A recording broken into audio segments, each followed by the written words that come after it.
Hello friend and my dear student, फिर से आ गई हूँ आपकी वंदना मैम आपके अपने चैनल डियर मैम में। तो चलिए, आप सभी का स्वागत है मेरे चैनल पर। और सबसे पहले वीडियो स्टार्ट करने से पहले हम आपसे बस यही कहेंगे कि चैनल को सब्सक्राइब करें, लाइक करें और शेयर करें ताकि सबको इस चीज़ का बेनिफिट मिले। आज की वीडियो में 12th क्लास से मैं 12th क्लास का first chapter hello alkenes and hello arenes के कुछ टॉपिक्स लेती हूँ, जिसमें पहला टॉपिक है हेलो एल्केन। ठीक है, तो हम ये जानेंगे आज में जो 12th क्लास का फर्स्ट चैप्टर का फर्स्ट हेडिंग जो होगा वो होगा आपका हेलो एल्केन्स। ठीक है, ओके, देखते हैं क्लास 12। Okay, haloalkanes. दोस्तों एंड माय डियर स्टूडेंट, सबसे पहले हम ये देखेंगे कि ये हेलो एल्केन भला क्या है, ये हेलो एल्केन्स है क्या। वैसे तो आप 12th क्लास स्टैंडर्ड हो, ठीक है, अगर हो तो ये चीज़ जानते हो, लेकिन अगर उसके नीचे के लेवल के हो, यानी कि स्टैंडर्ड आपका थोड़ा कम है, 9th हो, 9th में भी वैसे ये टॉपिक आता है लेकिन इतना डिटेल में नहीं आता। 12th में इसको पूरा डिटेल में दिया गया है। तो सबसे पहले हम ये देखेंगे हेलो क्या है और एल्केन्स क्या है। फ्रेंड्स, ये हेलो जो है ना वो हेलोजन से बना हुआ है। हेलोजन तो जानते हैं ना, हेलोजन क्या है, हेलोजन इसको हम किससे प्रदर्शित करते हैं, एक्स से। किससे, हेलोजन को, हेलोजन इसको हम एक्स से, कैपिटल एक्स से प्रदर्शित करते हैं। और ये होते क्या है, हैलाइड्स होते हैं। क्या आपका क्लोरीन है, ब्रोमीन है, आयोडीन है। ठीक है, क्लोरीन, ब्रोमीन, आयोडीन, ये जो हेलोजन्स हैं इसको प्रदर्शित करते हैं। ठीक है, जो पूरा एक्स यानी कि इन हेलोजन्स, हैलाइडों का जो समूह होता है हेलोजन्स कहलाते हैं। ठीक है, तो ये हेलो का मतलब है कि ये जो हेलोजन्स के जो तत्व हैं, एलिमेंट्स हैं, वो उन्हीं से ये हेलो शब्द लिया गया है। ठीक है, अब ये एल्केन्स तो आप जानते ही हैं। एल्केन्स क्या होते हैं, यानी कि वे हाइड्रोकार्बन जो संतृप्त होते हैं। ठीक है, संतृप्त हाइड्रोकार्बन को ही हम एल्केन्स कहते हैं।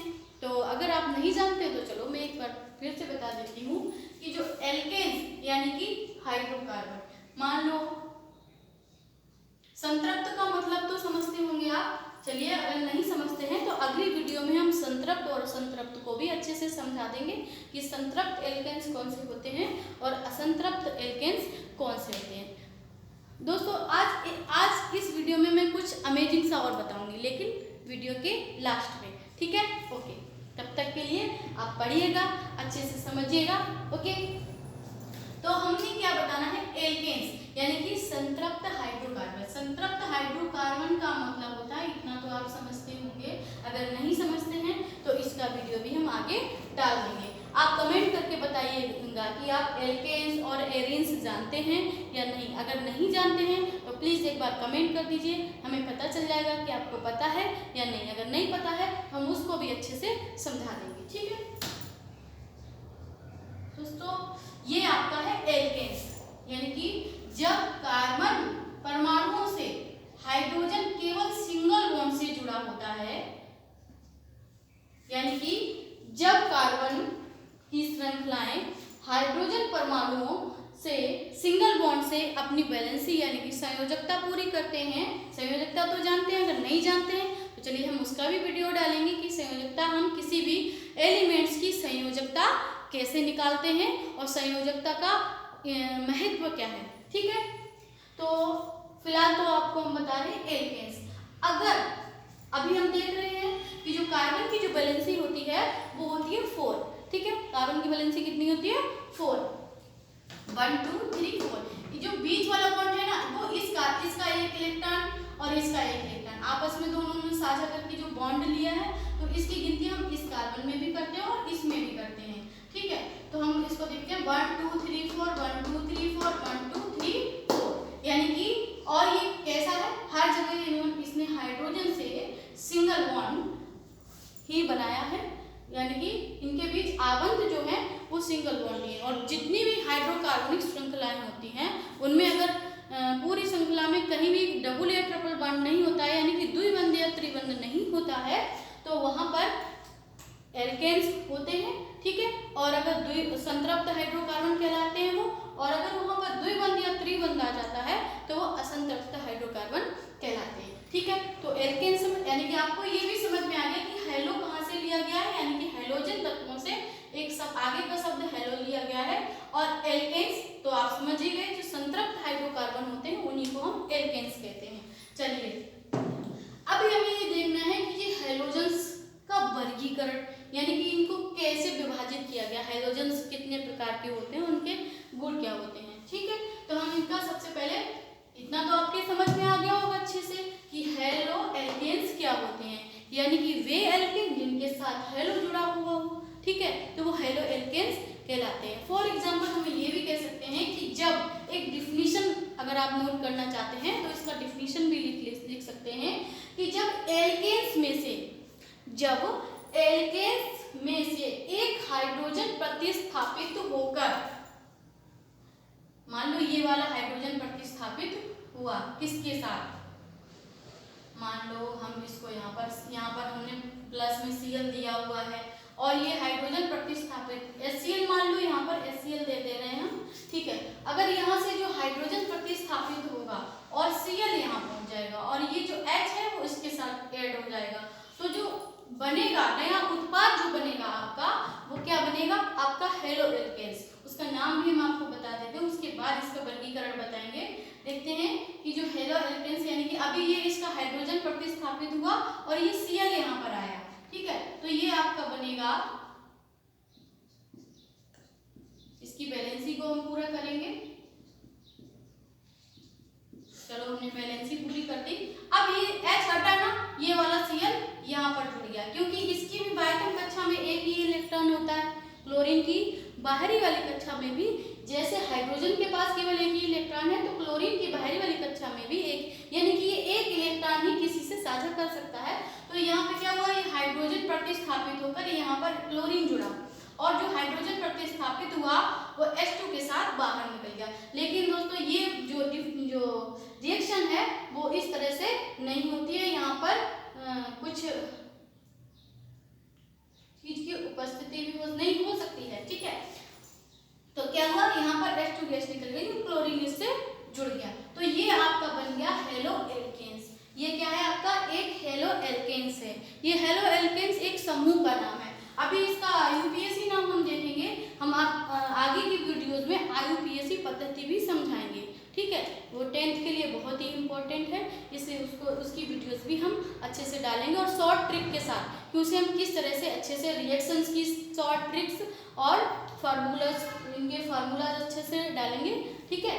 अभी थोड़ा सा प्रॉब्लम है, क्या है कि माइक्रोफोन मैंने कोशिश किया लाने का कि मैं माइक्रोफोन लाऊं जिससे कि आपको आवाज़ क्लियर आए, लेकिन मैंने बहुत कोशिश किया, लॉकडाउन की वजह से कहीं माइक्रोफोन नहीं मिल रहा है। जैसे ही माइक्रोफोन मिलेगा तो आपको वीडियोस और थोड़ा अच्छी क्लियरिटी से और वॉइस भी थोड़ी क्लियरिटी से आपको समझ आएगी। फिलहाल आप थोड़ा एडजस्ट कीजिए, थोड़ा ईयरलीड या ईयरफोन का यूज़ कर लीजिए, तो थोड़ा मेरे साथ कॉम्प्रोमाइज़ कर सकते हैं, ठीक है। चलिए तो हम देखते हैं कि ये क्या बना, हेलो एल्केन। हेलो एल्केन हमने इसका IUPAC नाम मैं आपको बता दे रही हूँ, अगर आपको जानना है तो कमेंट कर दीजिए। मैं IUPAC की वैसे वीडियो डालूंगी, लेकिन आपको बहुत जल्दी हो तो बता दीजिएगा, तो हम पहले उसको देख लेंगे, ठीक है। तो ये है हमारा, अगर हम देखते हैं कि जहाँ से अगर हमारा कहीं पर क्रियात्मक समूह जुड़ा हुआ है तो वहीं से हम काउंटिंग स्टार्ट करते हैं, यानी कि जो हाइड्रोकार्बन श्रृंखला है उसकी काउंटिंग, कार्बन की काउंटिंग जो है वो हम वहीं से स्टार्ट करते हैं जहाँ से कुछ क्रियात्मक समूह वगैरह जुड़ा होता है। तो हमारा क्या जुड़ा है, यहाँ से Cl, तो हम यहाँ से कार्बन की काउंटिंग यहाँ से स्टार्ट करेंगे 1 2 3, यानी कि ये जो है क्या है आपके पास प्रोपेन, क्या है प्रोपेन। बता देंगे कैसे हुआ प्रोपेन, अगला वीडियो डालेंगे तो आपको बताएंगे ये प्रोपेन कैसे हुआ, ठीक है। तो ये प्रोपेन यानी कि जब प्रोपेन यानी कि कोई भी एल्केन में से यदि एक हाइड्रोजन प्रतिस्थापित हो जाता है तो वो इन की जगह इल हो जाता है। क्या हो जाता है, इल। जब किसी एल्केन्स में से एक हाइड्रोजन प्रतिस्थापित हो जाता है या उससे टूटकर अलग हो जाता है तो उसके नाम के अंत में एन की जगह इल जुड़ता है, तो ये क्या हो गया, प्रोपिल। क्या हुआ, प्रोपिल। और ये तो आपका क्लोराइड है ये, तो इसका नाम हो गया आपका क्या, प्रोपिल क्लोराइड। और ये आपका एक हेलो एल्केन है। क्या है ये, हेलो एल्केन। चलिए अब हम देखते हैं वर्गीकरण। शायद समझ में आ गया होगा, ठीक है। अगर नहीं समझ में आया तो आप मुझे कमेंट बॉक्स में कमेंट कर सकते हैं, मैं उसको दोबारा से समझाऊंगी कुछ और तरीके से, ठीक है। चलिए अब हम इसका देखते हैं वर्गीकरण। इसका वर्गीकरण यानी कि इनका क्लासिफिकेशन कैसे किया गया है, ठीक है। हेलो एल्केन्स का वर्गीकरण। हेलो एल्केन्स का वर्गीकरण। ओके, जो हेलो एल्केन्स का वर्गीकरण है स्टूडेंट्स, वो उनके हैलोजन परमाणुओं की संख्या के आधार पर किया गया है। यानी कि जो हेलो एल्केन्स हमारे बनते हैं, जैसे कि मैंने फॉर एग्जांपल अभी आपको बताया था, जो आपको प्रोपिल क्लोराइड बनाया था, तो उनमें जो हैलोजन परमाणुओं की जो उपस्थिति थी, उनकी संख्या के आधार पर इनका वर्गीकरण किया गया है। ध्यान से सुनना, ठीक है। क्या कि जो हेलो एल्केन्स होते हैं, यदि उस हाइड्रोकार्बनिक श्रृंखला में केवल एक हैलोजन परमाणु है तो वो मोनो हैलोजन कहलाएगा। क्या कहलाएगा, मोनो हेलो एल्केन। उसका नाम क्या होगा, mono halo alkane.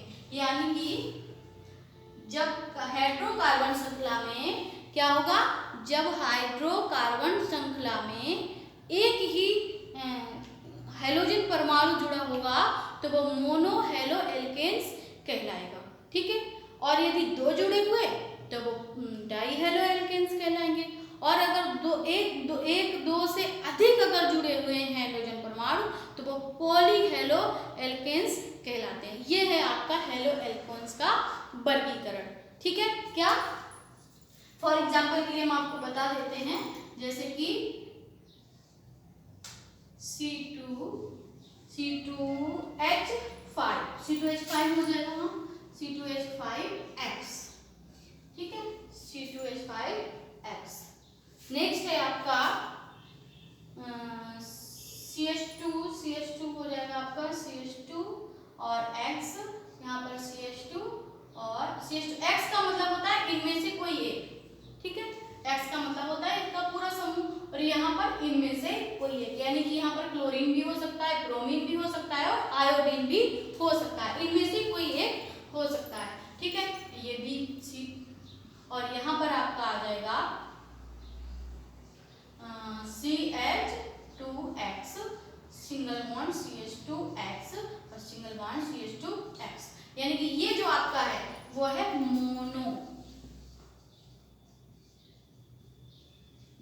Mono halo alkanes. क्या है, मोनो हेलो एल्केन्स। ये बात, ये आपका है डाई हेलो एल्केन्स, डाई